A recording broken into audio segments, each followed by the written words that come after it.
Hi, I'm your host, Marsha Florence, for Just Ask. Today's show, ladies and gentlemen, is Empowering Women Veterans. Hurry back and join us.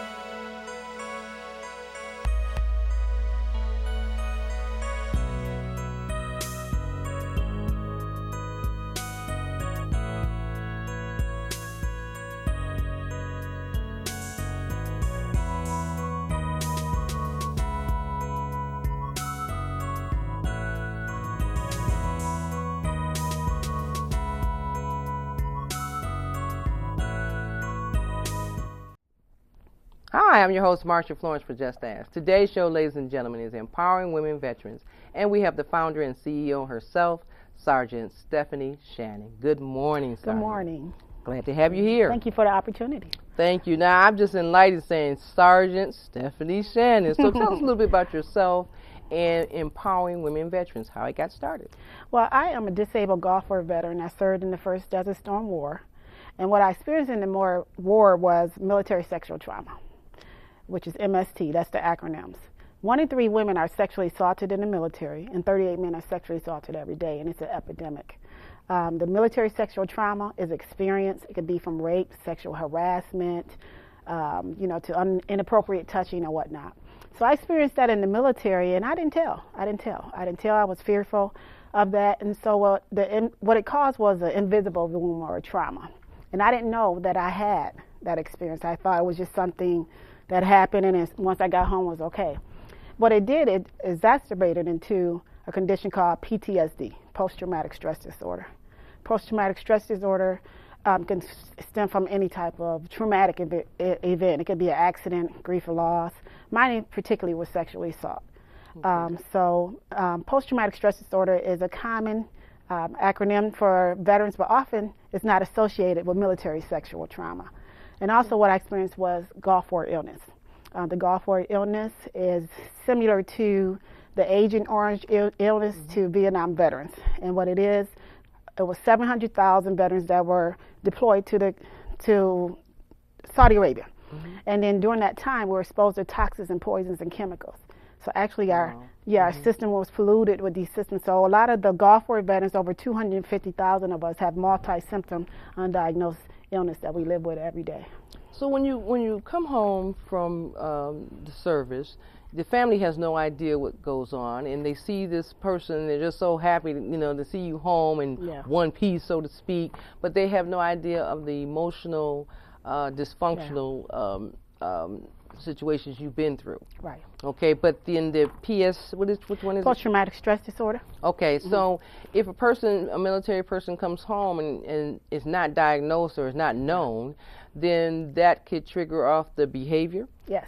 Okay. Yeah. Okay. Yeah. A lot of times intervention is immediate. You can experience a trauma, but if you get immediate mental health if anything that lasts more than 6 months is considered chronic.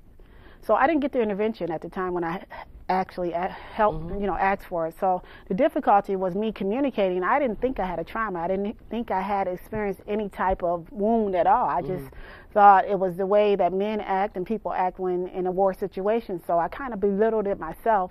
And when I told people, nobody believed me. Wow. So I just kind of kept suppressing it and pushing it down, and I lost my voice. I consider it like they took something from me, and I didn't realize what it was, but I was asking for help to get it back, but there wasn't any services available at that time for women veterans, tailor-made to women veterans at all. Okay. So in actuality, things go on in the service unannounced to us back here, and then when you come home, this behavior or pattern or illness manifests itself. And then you have to explain it, or you have to be diagnosed, and somebody said, I didn't know. And that's a lot of times can cause harm to the family or harm to yourself. Yeah, it is. It's hard to communicate something. For one, we got the negative stigma of mental illness. Okay. Just because you have a mental health diagnosis don't mean you're not functional, that you're not intelligent. So who wants to admit that? So that's one thing. I didn't want to really share the nightmares I was having, the triggers I had, and things that was going on in my mind, because crazy, you know, what's wrong with her? But actually what it was, I experienced a trauma and I didn't have the skills to work through it. And when I asked for help, there was no help. It was denied. I was told I had an adjustment disorder, but I wasn't provided the services to adjust.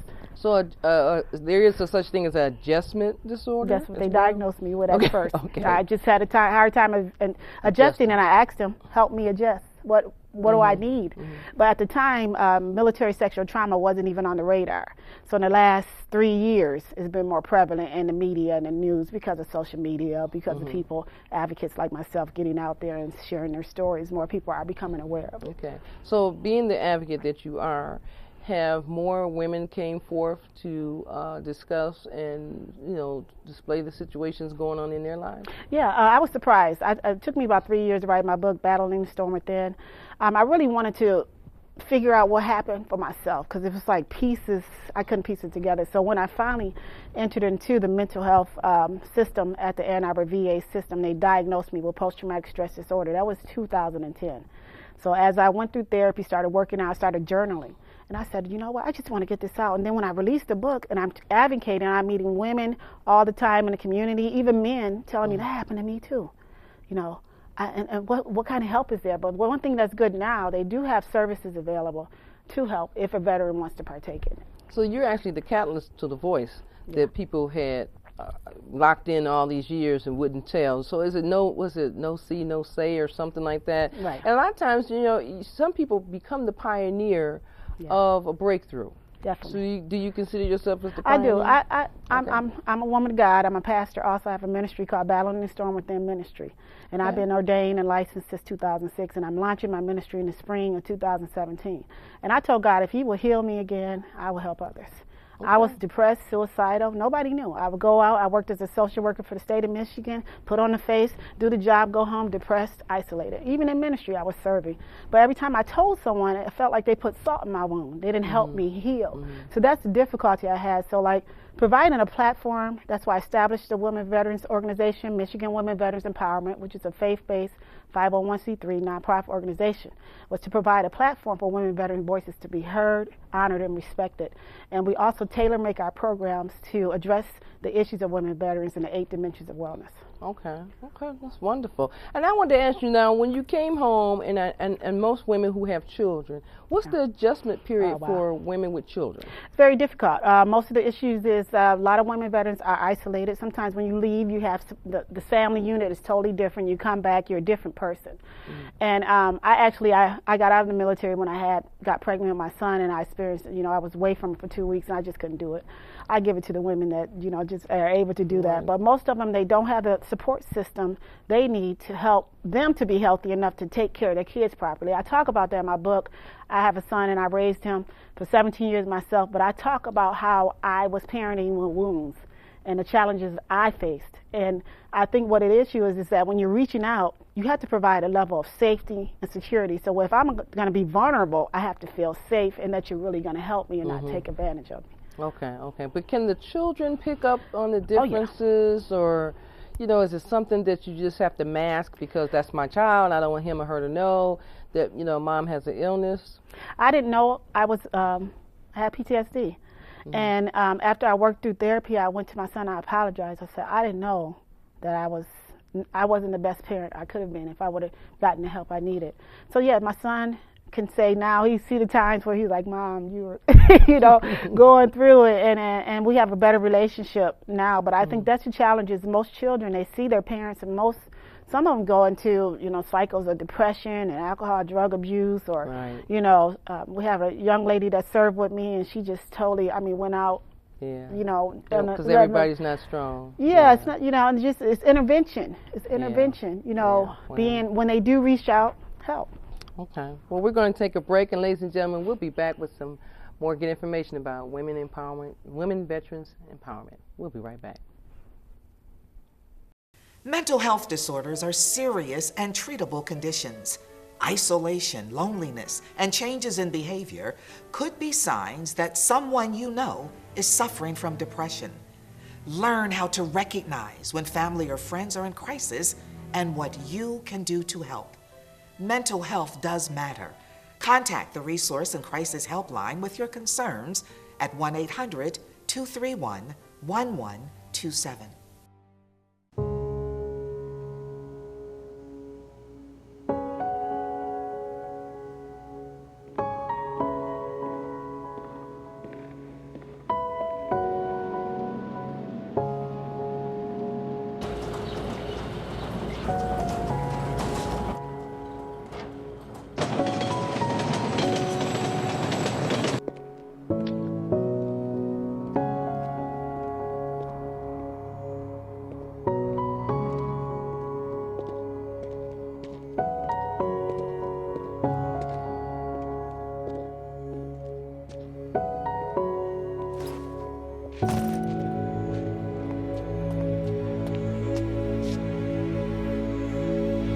Welcome home, man.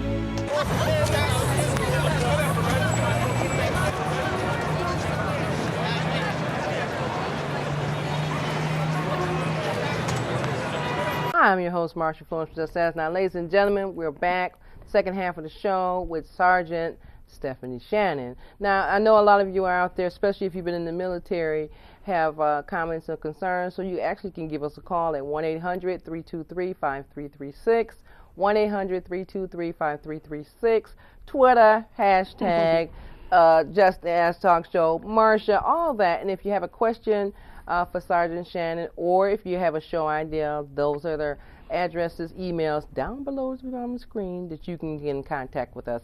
Now, Sergeant Shannon, you know, this is a lot of wealth of information, and I know the viewers will be calling in, especially the women who have served in some type of combat service. Yeah. And so what are some of the services that are out there now, or the solutions to some of the things that women may need? Yeah, women veterans make up 1% of the nation's population, and we're actually like 2 million of us. And we're the most underserved. And I think what is the lack of is tailor-made services. You know, the cookie-cutter approach won't work. Statistics is that women veterans, our homeless rate is skyrocketing. I mean, there is no, in Michigan, any women veteran-only facility with women with children. There is not one yet. Wow. They have homeless shelters for men everywhere. I actually became a homeless veteran. I worked for the state of Michigan. As a social worker, burned myself out because I took care of everybody else and not myself. And my doctor took me off on stress leave, never came back. And I actually became a homeless veteran and entered the Ann Arbor VA program. But at the time, they just started the program called a HUD-VASH voucher, where they help you. It's just like a Section 8 voucher, help you with housing. But there's no facilities for us. So when I was experiencing instability in employment and instability in areas that I'm reaching out, there was nothing for me. And the challenge is that women veterans, when they reach out to ask for help, the challenge is getting that tailor-made approach. So most of them just struggle silently and kind of live, you know, beneath the wire and don't admit that they're women veterans. We don't self-identify. That's not the first. Most, no, we don't. So that's the other half of it. Yeah, that's another issue. Yeah, you have to say who you are. But most of the time when you say it, you get all these strange questions. You get questions of, how many people have you killed? You know, they ask you questions like, okay, that's kind of like, you know, it's not just a respectful question. They have this bizarre idea. I think they don't have the correct view of what women veterans are. It's kind of a stigma or a label that's kind of negative because of the statistics that came out. The DAV released a report, and it is phenomenal. Our needs are great, but the solutions, and that's why I started a nonprofit, because we have state programs and government programs, but they're limited in funding and timing. But we're talking about helping them integrate back into society and support them. Okay. So in actuality, the catalyst is the fact that we need things for women veterans, and we don't have them, but we always had them for our counterparts. Yes. But we didn't design them for the women. Just like leadership, they train you to be leaders. You know, in the military, you're trained in this way. So when you come out with the strong leadership skills, you have all these blockages because of the strength you exuberate. So the challenges is women veterans is transferring that skill set to the civilian world in order for them to serve again. That's one thing about us. I enjoy serving, but you can't serve if nobody's going to allow me to sit at the table. So are these the challenges that women are facing today? Yes, they still are. I get phone calls across the nation, actually emails, women veterans, housing. We commit suicide 6 times more than our civilian counterparts. Wow. 22 veterans commit suicide every day every day. And we think about it, we don't think it's women, but most of the time it's that because I've reached out, I'm unstable in housing, unstable in employment, you're shutting the door, you're cutting out the services, what am I supposed to do? So that's the challenges we're having, and even speaking and being heard, you know, in a way where it's respected and you're supported. That's the challenge. So when you have these agencies such as the VA itself, the VA doesn't design programs that's tailored to both men and women, or is not tailored to women at all? Well, there's a shift. They do have, in the nation, they offer military sexual trauma services for free now across the nation for anyone that's willing to come out, but only about 10% of the veteran population use the VA. It's a trust issue. When I didn't get what I needed, I was angry. You know, I felt like I risked my life. I knew the worst thing to do was die. I wasn't afraid of that. I was just more or less the after effects, not having the support. So no, they don't have the tailor-make approach, and I think that's the challenge that we're having. Is like we're yelling at the top of our lungs what we need, but nobody's really addressing it to where it's a sustainable change. Long term. Yeah.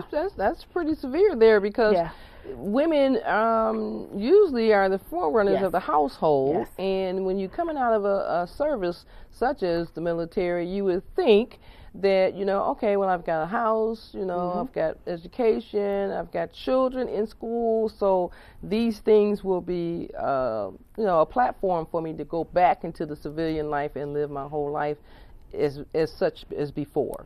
Okay, but that's not the case. No, that's not the case. And the military is kind of like a family. You know, you have a family, you live, sleep, breathe with these people, so you have this camaraderie. When you come out from society, you had a different experience, so it's very hard for me to admit something I had in the military if you can't relate. So a lot of times women veterans are out here in the community struggling because they really not being heard in a way that they're being empowered to live again. It's the support base. It's not just give me a house, a car. That's not enough. I need support, and that's what's lacking. Okay.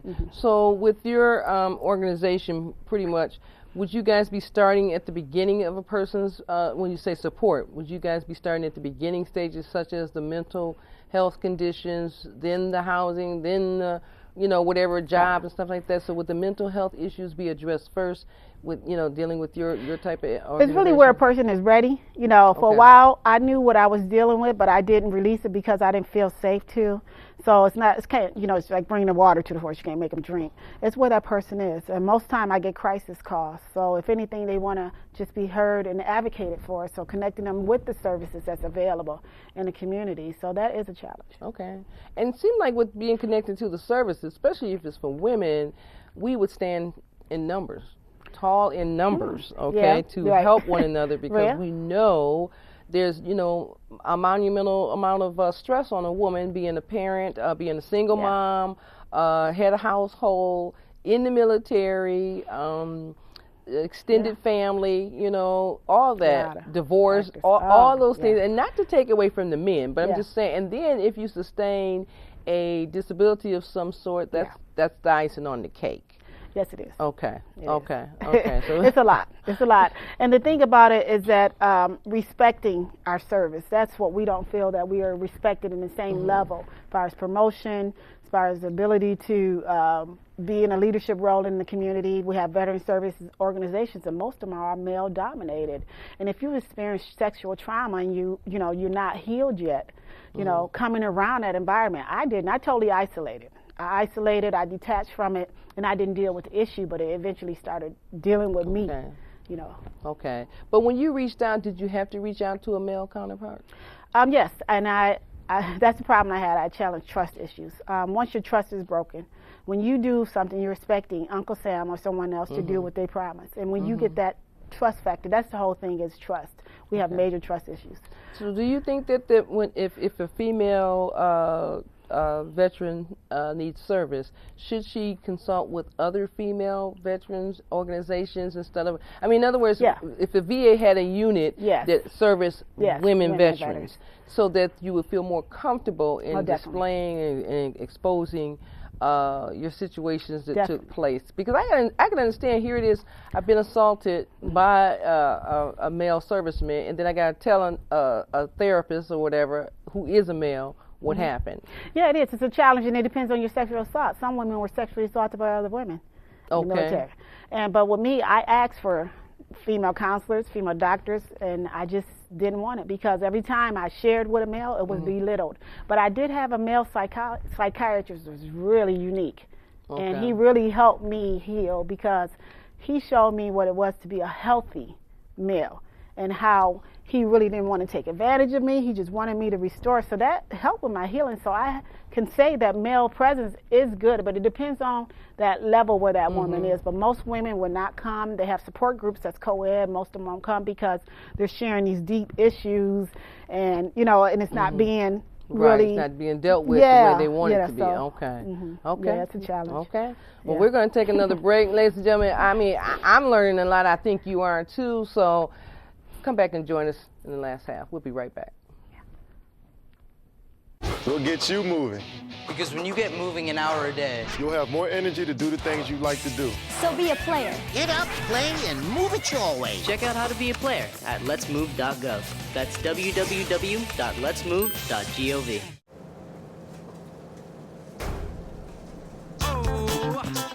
Movement. Along with weight loss, it's one of the many ways to fight osteoarthritis pain. For more information on managing pain, go to fightarthritispain.org. مولوي pomogněte mi. Aidez-moi s'il vous plaît. أرجوكم ساعدوني. Profuman padete. أرجوك محتاجين المساعدة. Chini,帮我吧. Ayúdame. मुझे मदद करो. Pomozi mi. Tulungan niyo ako. Taskate. Por favore. Help me, please. Anyone can become a victim of abuse. Haven can help. And welcome back to the last half of the show. Now, I don't know about you, ladies and gentlemen, but like I said, I think this is a very important conversation here that we're having with Sergeant Shannon. And a lot of you may have questions, so we do want to ask her for her website address, you know, so in case you do want to pose a question to her, or if you want to volunteer. A lot of you do volunteer, and I think this is one of those organizations that you should be willing to volunteer for. So if you miss her information, you do know to contact us at 1-800-323-5336, Twitter, hashtag, and just say, hey, I missed her information. Marsha, can you please forward it to me? And we'd be more than happy to. So I'm going to encourage women, especially women, to help serve women to get a better understanding and support for a program such as this that touches each and every one of us, whether you served in the service or not. Okay. So I'm touched by it, okay? So I think that it's important that we share that knowledge because it could have been me, my sister, my mom, anyone, and to know that there's some issues out there that need to be addressed and have not been addressed. If we stand tall in numbers, it makes sense, okay? Definitely do. So I did want to ask you about the demographics about women in service. What are the demographics about women in service? Well, there's over 47,000 women veterans in Michigan itself. California has the highest rate of women veterans, so I think that's the issue, is just having a smaller number. Is 600,000 veterans in the state of Michigan. Wow. So okay. So the impact goes across the board from state to state practically. Correct. It's the same issues. It's the same type of issue that has not been addressed. We have people that have been championing the issues, like Senator Christine Gillibrand out of New York. She has been a strong advocate for the sexual assault issue against our defenders. It's called protecting our defenders. You know, if we fought for our country, protect them while they're serving. Correct. And actually her initiative was kind of put at the brakes and kind of halted. What she wanted to do was change the military justice system to where things are balanced. When you're getting sexual assault, when you're experiencing these things, that there's actually convictions. And the thing that's the challenge, most people don't know, you can rape someone in the military. You can come out here in civilian, your records don't transfer, so you can actually have someone with a sexual assault history and you don't even know, and they're civilian. Oh my goodness. The systems are not connected. Okay. So if the assault happens in the military, it's practically sealed. Basically, yes. Okay. But if it happens in civilian life, the record goes on. Yes. Okay. Unfortunately. Wow, that's terrible. Yeah. Okay, okay. We should hope that, you know, this show touches the hearts of many, you know, Yes. and not just women, but Yeah. we should hope that Yeah. there's a lot of people who want to support your efforts and everything. And I do know recently you guys had a event. What was it? Yes, our first conference. This has never been done in the state of Michigan ever, and our organization is the first woman veteran-led organization too. Most organizations are led by civilians, but it's different when you have that leadership skill and you're the one that experienced it. So we had a conference called The Voices of Women Veterans. It was awesome. We had Judge Denise Langford Morris, who was our moderator and our MC. We had Judge Shannon Holmes, which is a woman veteran that's serving in the 36th District Court in Detroit, and she came out, was powerful. We had Senator Gregory Vincent was there empowering us. He's a veteran of the Vietnam era. All different professional organizations, state, city, and community there talking about women veterans issues, but we had a panel discussion of 10 women veterans, all from different walks of life. I chose them because they're leaders in the community, and then they were sharing their experience and whatnot. It was powerful, life-changing, so we're looking to do it again in the spring and in the fall of 2007. Okay, okay, Really, okay. very 17. fruitful. Okay, 2017. Yes, Okay, now 2017. I did have a brochure here, and Michigan Women Veterans Empowerment. So if someone wanted to get some more information, learn something about the program itself, can they get one of these brochures in the mail? Yes, they can go to our website, empowermiwomenvets.com, and the brochure, you can download it there. We have all kinds of resources, information. They can hit me in the inbox if they have a question. Okay. I just turned to the back, but I didn't, you know, had the front. Okay. So basically, now I did want to let everyone know, ladies and gentlemen, now I have this frame sitting here for a reason, and I wanted to mention, how many of you got a letter from the First Lady, Michelle Obama? Okay, I haven't got mine yet. Okay, but I wanted to talk about this. Yes. So you got a letter from First Lady, Yes. Michelle Obama, and you wrote her a letter. Yeah, I wrote And a she letter and just sent her responded. my book and just thanked her for all the work she's doing for women veterans. She's a strong advocate for women, empowering women. Really nice. And it was so personal. I was just like, she really read my letter. She cares. And it just really gave me a boost of strength when I needed it, a confidence, feeling my voice being This heard. was the book. Yes, Battle Okay. in the Storm So at this the is end. your first book? Yeah, I hit #1 Amazon bestseller. Wow. Yeah, in 2014. Okay. And I basically just is my war memoir about the story, what I experienced and where I'm at today, and how to heal yourself and overcome and live again. Okay, and this is book number 2? Yes, we released that at the conference this year. It's called Our Voices United. It's a woman veteran anthology book project. After I basically put my story out there, I'm hearing so many stories, and I'm like, we got to record our history. So I've been basically collecting women veteran stories, and we're uniting our voices. And some of those stories in there range from different experiences and whatnot, but it's powerful. And it's providing a platform for us to be heard in a way that we haven't been before. Okay, and the magazine, I'm sorry, is way over there. So you featured. Yeah. Okay. I was featured spring 2016, Women to Women magazine, 10,000 copies out. They thought it was just awesome to have a women veteran leader, and I actually spoke at their conference in November. So you have other women organizations that empower women, so they've been a strong support of women veterans. So All so right, it's well, great. you have a lot of supporters. Okay. Yeah, well, I mean, you know, I hope you would come back. Yes. Okay, Oh, and sure, we do need to support, you know, women in combat, services, all that, okay? Bring them home safe and bring them home to something to, you know, look forward to. Housing, food, shelter, jobs, education, family planning, okay? All that, ladies and gentlemen, is very important. If it's important for us in civilian life, what makes you think it's not important in service life? It is, across the board. Okay, so I'm taken by this, I really am, and I, you know, do greatly appreciate you coming. I've never ever had the experience of learning about women in service. I always just thought, you know, okay, it's military, it's veterans, but you have provided a platform for women, and we ask you to come back and join us again. I appreciate the opportunity. Okay. Thank you. Okay, well, ladies and gentlemen, I don't know about you, but like I said, we've learned a lot today. I'm your host, Marsha Florence, for Just Ask, and what do I always say? If you know someone with a disability or if you just have a general question, don't be afraid to ask, just ask. I'm your host. Thank you.